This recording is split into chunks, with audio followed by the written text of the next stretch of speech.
중수로 원자로인 월성원전 2, 3, 4호기는 내년부터 2029년까지 순차적으로 운영 허가 기간이 끝나 원자로 폐로 절차에 들어가야 합니다.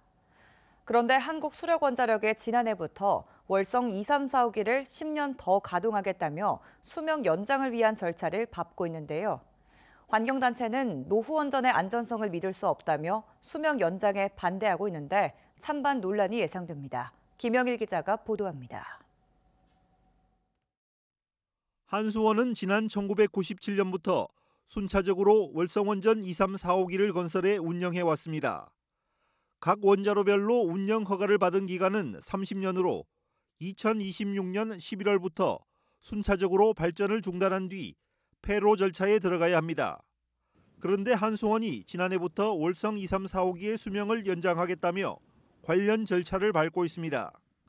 한수원은 2, 3, 4호기의 원자로 등 핵심 설비를 교체하고 안전 기준을 충족해 10년 더 계속 운영할 수 있다며 신규 원전 건설에 비해 훨씬 경제적이라고 밝혔습니다. 원전의 신규 부지 확보가 어려운 상황에서 기존 발전소를 좀 더 안전성을 강화시켜서 전력을 공급을 하는 것은 효율성 측면에서나 국토 유형 측면에서도 국가적으로 훨씬 큰 경제적 이득이라고 생각을 하고 있습니다. 또 월성 2, 3, 4호기 수명 연장은 유럽과 미국의 강화된 안전 기준을 적용하고 방사선 환경 영향 평가에 대해 주민과 지자체의 의견을 반영한 뒤 원자력 안전위원회의 엄격한 심사 절차도 거친다고 밝혔습니다. 좀 더 강화된 기준으로 국내에서는 계속운전 안정성 평가를 시행을 하게 됩니다. 이 안정성 평가를 원안위에서 평가를 한 후에 심사가 완료되면 거기에서 도출된 안전성 증진 사항들을 발전소에 적용을 하고 계속운전을 추진을 할 계획입니다. 하지만 수명 연장에 반대하는 시민 환경단체들은 30년이나 사용한 노후 원전의 안전을 담보할 수 없다고 주장하고 있습니다. 2023년 6월 월성 4호기에서 냉각수 2.45톤이 누설됐고 지난해 12월 월성 2호기에서 액체 방사성 폐기물 29톤이 바다로 유출되는 유례없는 사고까지 발생했습니다.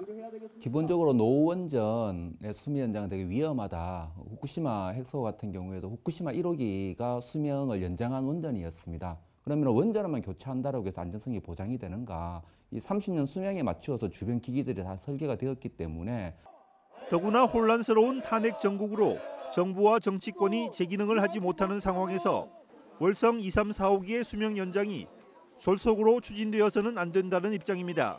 윤석열 정부 들어서면서 무리한 핵진원 정책의 결과로서 지금 졸속으로 수명 연장이 추진되고 있거든요. 그래서 이제 윤석열 대통령 탄핵과 함께 잘못된 에너지 정책도 중단되어야 하고 무리한 수명 연장도 일단은 중단되어야 한다. 한편 한수원은 월성 2, 3, 4호기 계속 운전을 위한 방사선 환경 영향 평가서 주민 공람을 이달 말까지 실시한 뒤 주민 공청회를 개최하는 등 관련 절차를 계속 진행한다고 밝혔습니다. MBC 뉴스 김향일입니다.